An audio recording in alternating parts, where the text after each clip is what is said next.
Hi everyone. இன்னைக்கு நம்ம வீடியோல எதை பத்தி பார்க்க போறோம் அப்படினாக்கா NDT நான் destructive testing related interviews attend பண்றோம் அப்படினாக்கா நமக்கு அதுல இருக்கக்கூடிய NDT மெத்தட்ஸ் பத்தியும் அதுல NDT மெத்தடோட பேசிக் பிரின்சிபல் சோ அது எதை பேஸ் பண்ணி அந்த மெத்தடை நம்ம வந்து ஃபாலோ பண்றோம் அப்படிங்கறதோட பேசிக் பிரின்சிபல் பத்தியும் அந்த மெத்தட்ஸ் வந்து எப்படி நம்ம வந்து கேரி அவுட் பண்றோம் அப்படிங்கறதோட எக்ஸ்பிளனேஷன் பத்தியும் யூசஸ் ஆஃப் NDT பத்தியும் தான் இன்னைக்கு நம்ம வீடியோல டீடைலா பார்க்க போறோம். அதுக்கு முன்னாடி நீங்க இன்னும் நம்ம சேனலை சப்ஸ்கிரைப் பண்ணலனா சப்ஸ்கிரைப் பண்ணிக்கோங்க. கூடவே பக்கத்துல இருக்கிற பெல் பட்டனையும் கிளிக் பண்ணிக்கோங்க. ஃபர்ஸ்ட் வந்து வாட் இஸ் NDT? NDT அப்படினாக்கா நான் destructive testing. Evaluate the properties of a material without causing damage. So ஒரு மெட்டீரியலுடைய ப்ராப்பர்ட்டி நம்ம ஃபைன் பண்ணுறோம் அப்படின்னாக்கா அதில் எந்தவித டேமேஜும் ஏற்படாமல் அதனுடைய ப்ராப்பர்ட்டிஸை நம்ம ஃபைன் பண்ணுறதுக்கு யூஸ் பண்ணுற ஒரு மெத்தட் தான் வந்து NDT. ஸோ எக்ஸ்பிளனேஷன் வந்து to evaluate the properties of a material, component, structure or system for characteristic differences or welding defects and discontinuities without causing damage to the original part. So இப்போ நம்ம வந்து ஒரு welding part வந்து create பண்ணுறோம் அப்படின்னாக்கா அந்த வெல்டிங்கில் வந்து ஏதாவது டிஃபெக்ட் இருக்கா அப்படின்றத நம்ம வந்து அந்த பர்டிகுலர் ப்ராடக்ட்டை நம்ம வந்து எந்தவித டேமேஜும் ஏற்படாமல் அதனுடைய ப்ராப்பர்ட்டிஸை நம்ம கண்டுபிடிக்கிறதுக்கு யூஸ் பண்ணுற ஒன் ஆஃப் த மெத்தட் தான் வந்து non destructive testing method.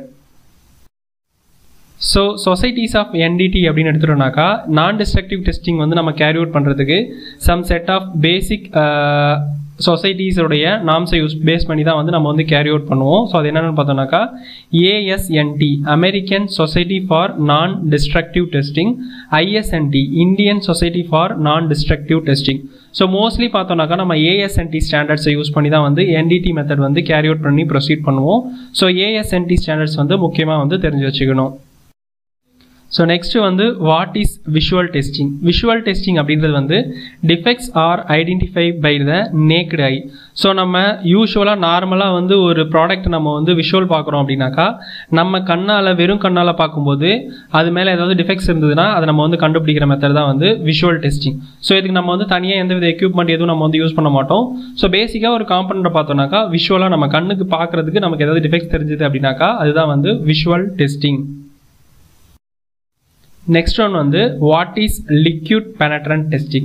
So நம்ம வந்து பேசிக்காக NDT அப்படின்னு எடுத்துட்டோம்னாக்கா liquid penetrant testing, magnetic particle testing, ultrasonic testing, radiography inspection அப்படின்னு சொல்லிட்டு மெயினாக வந்து 4 பேசிக் மெத்தட்ஸ் இருக்குது. ஸோ அதில் வந்து நம்ம பேசிக்காக அது எந்த பிரின்சிபலை பேஸ் பண்ணி அது வந்து ஒர்க் ஆகுது அப்படின்றது வந்து நம்ம வந்து தெரிஞ்சு வச்சுக்கணும். ஸோ LPT அப்படின்றது வந்து லிக்விட் பெனட்ரன்ட் டெஸ்டிங். ஸோ இது எந்த பேசிக் பிரின்சிபல் பார்த்தோம்னாக்கா capillary action due to inter molecular attraction. So இந்த கான்செப்ட் பேசிக் பிரின்சிபலை பேஸ் பண்ணி தான் வந்து லிக்விட் பெனட்ரன்ட் டெஸ்டிங் வந்து நம்ம வந்து ஃபாலோ பண்ணுறோம். ஸோ இது எதுக்கு அப்படின்னு பார்த்தோம்னாக்கா சர்ஃபேஸ் லெவலில் கிராக்ஸ் எதனாவது இருந்துச்சு அப்படின்னாக்கா அதை டிடெக்ட் பண்ணுறதுக்கு நம்ம யூஸ் பண்ணுற டெக்னிக் தான் வந்து லிக்விட் பெனட்ரன்ட் டெஸ்டிங். ஸோ ஒரு சர்ஃபேஸில் வந்து 3 mm வரைக்கும் அதில் ஏதாவது டிஃபெக்ட் இருக்கா அப்படின்றத நம்ம கண்டுபிடிக்கிறதுக்கு தான் வந்து இந்த LPT நம்ம வந்து யூஸ் பண்ணுறோம்.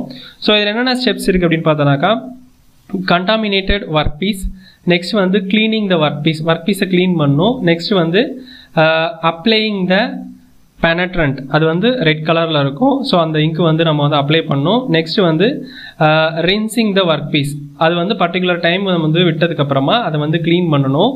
ஸோ நெக்ஸ்ட் வந்து டெவலப்பர் வந்து அப்ளை பண்ணணும். ஸோ அப்படி அப்ளை பண்ணும்போது உள்ள அப்சர்வ் ஆன அந்த ரெட் கலர் இங்க் வந்து நமக்கு மேலே வந்து நமக்கு வந்து டெவலப் ஆகும். ஸோ அதை பேஸ் பண்ணி தான் வந்து நமக்கு கிராக் எந்த அளவுக்கு இருக்குது, ப்ராப்ளம் எந்த அளவுக்கு இருக்குது அப்படின்றத நம்ம வந்து ஐடென்டிஃபை பண்ணுறதுக்கு யூஸ் பண்ணுற மெத்தட் தான் வந்து லிக்விட் பெனட்ரன்ட் டெஸ்டிங்.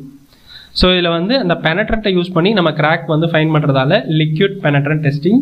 இது வந்து capillary action due to inter molecular attraction அப்படின்ற பேசிக் கான்செப்டில் வந்து இது வந்து கேரி அவுட் ஆகுது.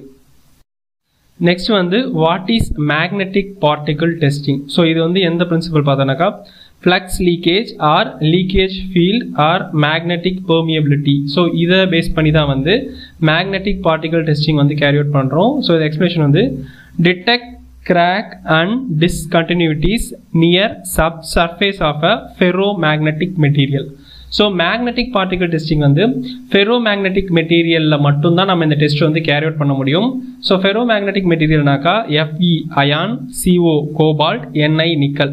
ஸோ இந்த காம்பினேஷனில் இருக்கக்கூடிய மெட்டீரியல்ஸில் மட்டும்தான் வந்து நம்ம வந்து மேக்னெட்டிக் பார்ட்டிகல் டெஸ்டிங் வந்து கேரி அவுட் பண்ண முடியும். ஸோ ஒரு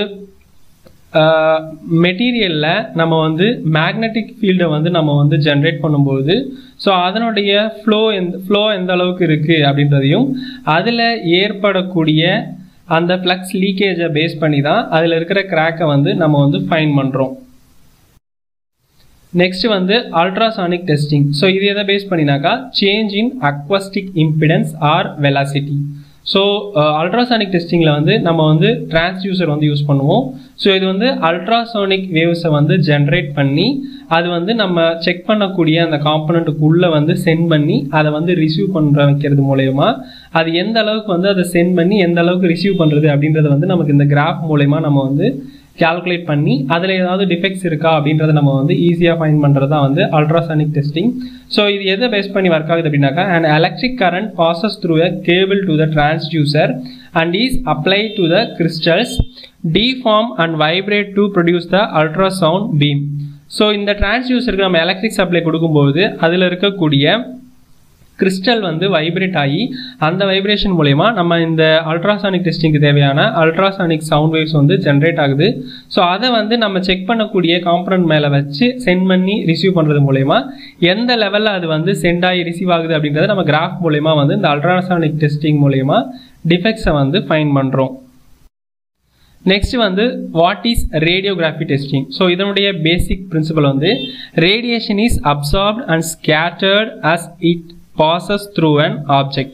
ஸோ ஒரு ரேடியேஷன் சோர்ஸை நம்ம ஒரு ஆப்ஜெக்ட் மூலயமா நம்ம வந்து பாஸ் பண்ணும்போது அது எந்த அளவுக்கு அந்த ஆப்ஜெக்டை ஊடுருவி அடியில் இருக்கிற ஃபிலிமில் வந்து நமக்கு வந்து எந்த அளவுக்கு அது வந்து கேப்சர் ஆகுதோ அதை பேஸ் பண்ணி அந்த ஊடுருவக்கூடிய அந்த நடுவில் இருக்கக்கூடிய ப்ராடக்டில் இருக்கக்கூடிய டிஃபெக்ட்ஸை வந்து நம்ம கீழே இருக்கக்கூடிய ஃபிலிமில் வந்து கேப்சர் பண்ணி அதில் ஏதாவது டிஃபெக்ட் இருந்ததுன்னா நம்ம வந்து கண்டுபிடிப்போம். ஸோ இந்த சோர்ஸ் மூலயமா நம்ம ரேடியேஷன் சோர்ஸை வந்து அப்ளை பண்ணும்போது இந்த ரேடியேஷன் பீம் வந்து நம்ம செக் பண்ணக்கூடிய டெஸ்ட் ஸ்பெசிமென் வழியாக அடியில் இருக்கக்கூடிய டெஸ்ட் ஃபிலிமில் வந்து நமக்கு வந்து இமேஜ் வந்து கேப்சர் ஆகும். ஸோ இது பார்த்தீங்கன்னாக்கா ரேடியேஷன் சோர்ஸு நமக்கு இந்த இடத்துல வந்து வாய்ட், அதாவது இந்த இடத்துல வந்து ஒரு டிஃபெக்ட் மாதிரி இருக்குது.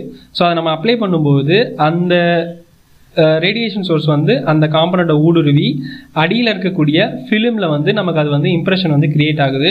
ஸோ அதில் கிரியேட் ஆகக்கூடிய அந்த ஃபிலிமுடைய இம்ப்ரெஷனை வச்சு அந்த ப்ராடக்ட்ஸில் ஏதாவது டிஃபெக்ட் இருக்கா அப்படின்றத நம்ம வந்து ஈஸியாக வந்து ஐடென்டிஃபை பண்ணி நம்ம வந்து கால்குலேட் பண்ண முடியும். ஸோ இது ரேடியோகிராஃபி டெஸ்டிங் அப்படின்றது வந்து ரொம்ப வந்து டேஞ்சரஸானது.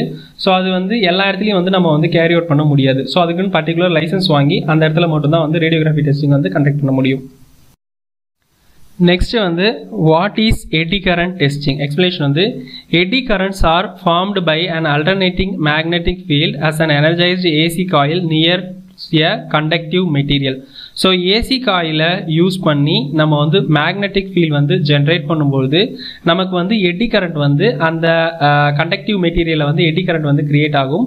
ஸோ அதனுடைய ஃப்ளோ வந்து எந்த அளவுக்கு இருக்குது அப்படின்றத பொறுத்து நமக்கு ஏதாவது டிஃபெக்ட் இருந்துச்சுனாக்கா அதில் வந்து அன்ஈவன் ஃப்ளோ இருக்கும். ஸோ அதை நம்ம வந்து ரெக்கார்ட் பண்ணி அவுட்புட் மூலயமா நமக்கு வந்து எந்த இடத்துல டிஃபெக்ட் இருக்குது அப்படின்றத நம்ம எடி கரண்ட் மூலயமா நம்ம வந்து ஃபைண்ட் பண்ண முடியும்.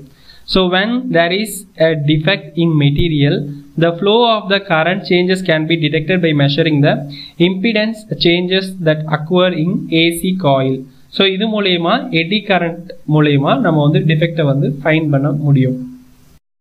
So uses of NDT அப்படின்றதுனாக்கா flaw detection, leak detection, dimensional measurement, structural and microstructural characterisation. So இது எல்லாத்தையுமே ஃபைன் பண்ணுறதுக்கு நம்ம என்டிடி மெத்தட்ஸை வந்து யூஸ் பண்ணுவோம்.